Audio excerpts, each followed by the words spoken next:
Hello. Hello from Houston, Texas. I'm Andrea Cannon. This is Andrea Cannon Guitar, and you're on YouTube. Thank you for being here today. I don't really see anybody here yet, but I know that people look at this after the fact because they talk to me about it. And hopefully, we will be adding people as we go. Right now, I've been offering these mini lessons every Wednesday live. So there is the opportunity for people to join in and chat about it. And today we're following up on taking the elements of classical and fingerstyle, particularly in the right hand, because that's where it differs from every other style. And how can we break it down and make it less hard, or make it seem less hard? Because that's what I hear, is that people think it's hard. So we're going to recap really briefly some of the other concepts that have gone over in the last few mini lessons. One is the idea of a warm-up. I didn't tune up today either. I need to do that really quickly. You should always tune your guitar. So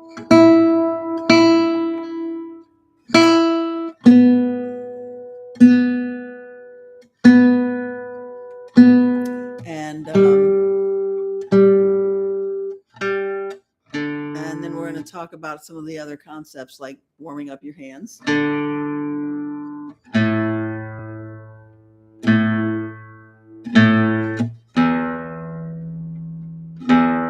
And then one we discussed more recently, which was that your coordination builds from bigger muscles to smaller muscles. So we talked about that in more depth 2 lessons ago. And all of these lessons are in the Going Live folder on my channel. So you can find them all there. And if you have any questions or whatever, you can put them right there on the video, because YouTube notifies me and I can respond to you. All righty. So a big muscle warm up that I use a lot is to cover the strings. That's so it's not so loud. And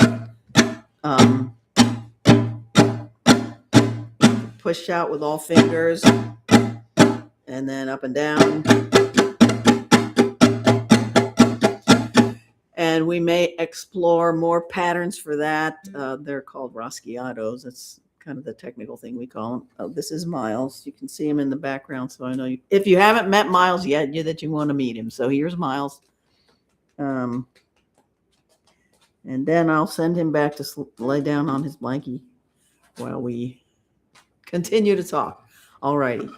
So that's the first thing, is make sure you get your hands warmed up. And there's also various warm-ups that have been offered on previous mini lesson videos, so have a peek at those. And you can get a hint from reading the description of what's in each one specifically, and use those. So some kind of warm-up for your fingers.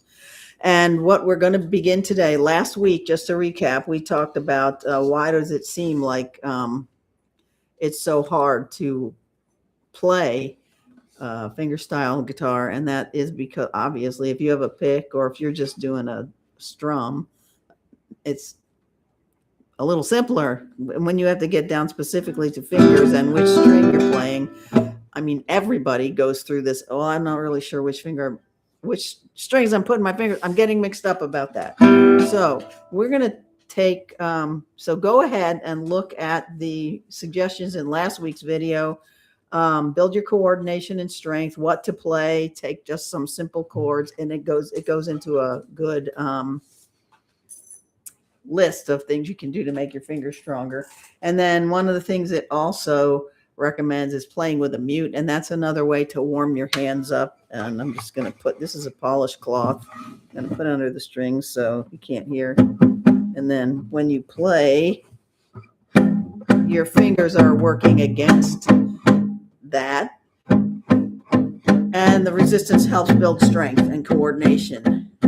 So that would be the first thing to do. So what I've done is I've found a really simple version of Malaguena, which is a Spanish dance everybody knows. It has this chord progression that people tend to play where they...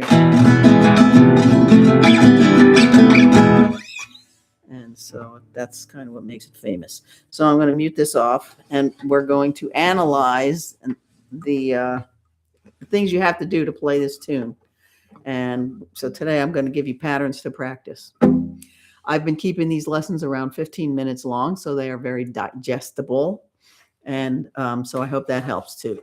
So the first thing I did was go through this version of Malaguena and isolate the demands that it makes on your, specifically on your right hand. So the first thing it has in it is block chords. That's where you play. If you were strumming, they would sound all at once, but you're not strumming. You're going to do this. So I'm going to put these 3 fingers on the first 3 strings. 3, 2, and 1, and my thumb can float. And so I'm going to put my thumb on the 6th string for now, and that's a block chord. I'm moving my fingers all at once. So now you like to get your hand. If you drop your arm down like this, and then you look at what your hand looks like, it doesn't look like that. Usually your relaxed arm will not look like that or like that. It'll be neutral. So you want it to look like that when you're playing, and then just put your fingers on the strings and close your hand. You don't have to do it super hard. Just do it. So that's the first technique that is in this piece. There's also big strums, but that's pretty self-explanatory. You can use your thumb or all your fingers, but so we're going to use our fingers to do block chords. And you can change basses, that helps. And I'm not using a metronome, I'm not using any particular beat pattern, just pushing down actually. That's how you get the best sound on your guitar, is push down into the guitar, into the sticker, so to speak, where like you're going for the back of the guitar. All right, now the next pattern that I isolated that we have to know to be able to play this is thumb together with 2 notes like that. Generally, I'm looking for the ones that use less notes and less movements, because then we can get warmed up on that. So this is on the first 2 strings, and I'm pushing in towards my palm, and then your thumb kind of goes around. And change this to these fingers are going to stay on 1 and 2, and my thumb's going to walk from the 6th to the 5th, to the 3rd, and then back to the 4th rather. What am I talking about? It's 6, 5, 4.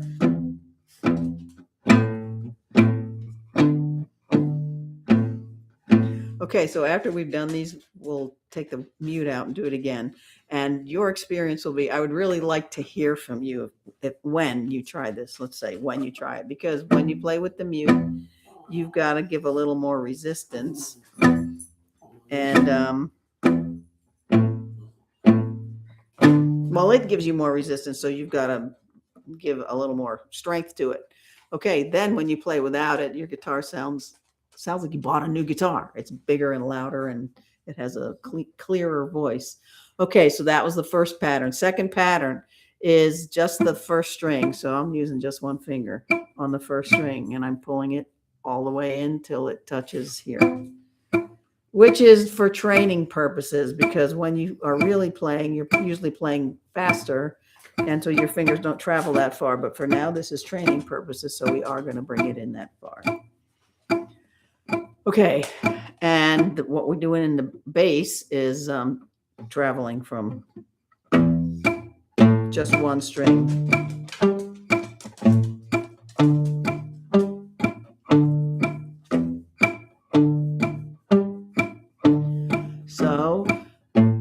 second pattern. Okay, now 3 and 4 get a little bit more interesting. So this is why we warmed up just these fingers, the little bit the least we needed at one time. So, all right, now we are back to 3 notes, but we're repeating on this string. Okay, so it's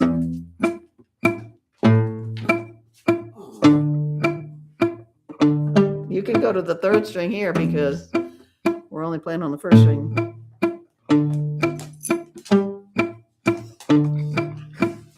No, not right now. Go sit on your blanket. Go. Good boy, good boy.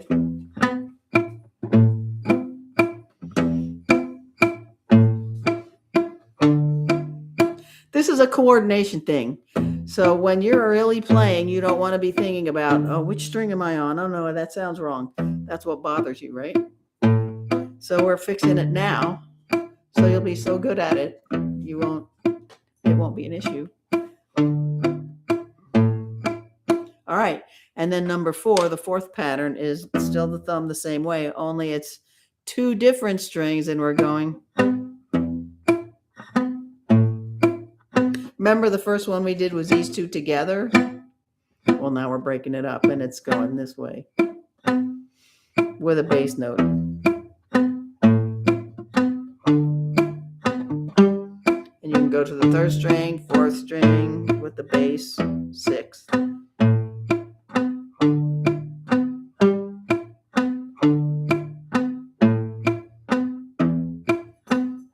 Okay, now I've noticed when I play the guitar in these things, the sound of the guitar initiates some noise gates, and then when I talk, you can't hear me. So I'm going to try to point the guitar this way when I play, away from the microphone, and I hope that helps a little. Plus, you should be able to see better in this case. So here's the thumb alternating with these 2. So these 2 are playing together.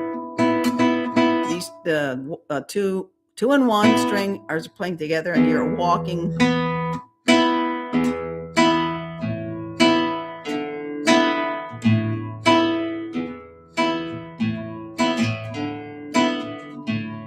And we talked about that our hands and our body, doesn't matter what the activity is, we learn better if we go from bigger muscles to smaller muscles. That's the way to build coordination.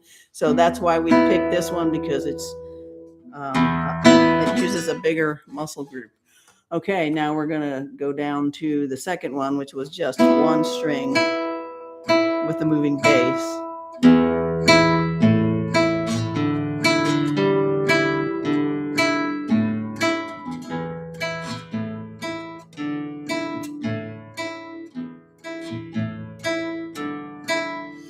Right? Number 3 was 2 of those. So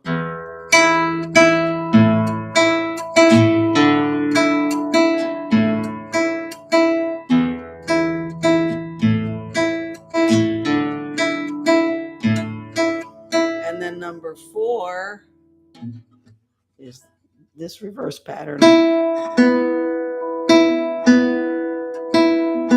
on 2 strings.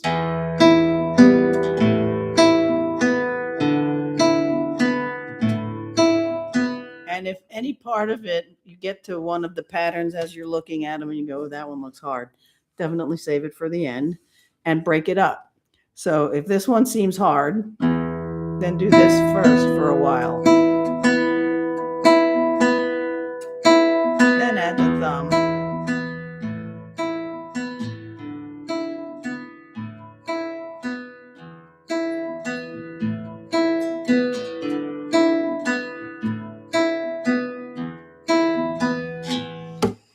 All right. And then that is all of those are all of the right hand patterns that we have there. We do have the use of the bar chord, and bar chords are always a vexing thing for everybody to build up the strength to do it. And so we might talk about building up to play bar chords really well in one of our lessons. Okay, so that is going to be it for today. I will summarize one more time what our right hand patterns in this lesson are. It's the block, which I put these on 3 strings, and that was just a warm up with a mute under the strings. And then when we got to what's inside the song, block chords. So that's what that was for. And then the 1 bass with 2 treble strings simultaneously, and then 1 treble string with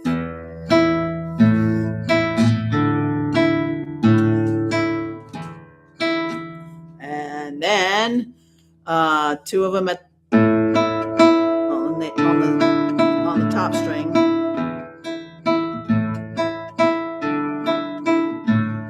and then reversing these 2 strings.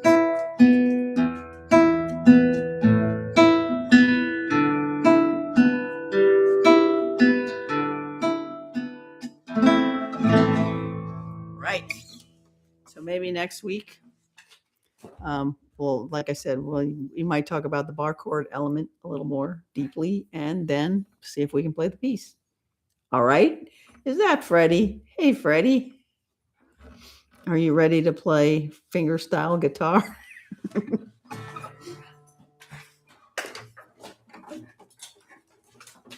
Anyway, it was a lesson about analyzing patterns to play fingerstyle. So this is the second one in the series, and they're only 15 minutes long, so it's easy. Will you stop? He wants to come up now. He is inconsolable because he's not getting all the attention. So yeah, the one from last week talks about how to get started, which you have a lot going already, so I don't think it'll be too hard.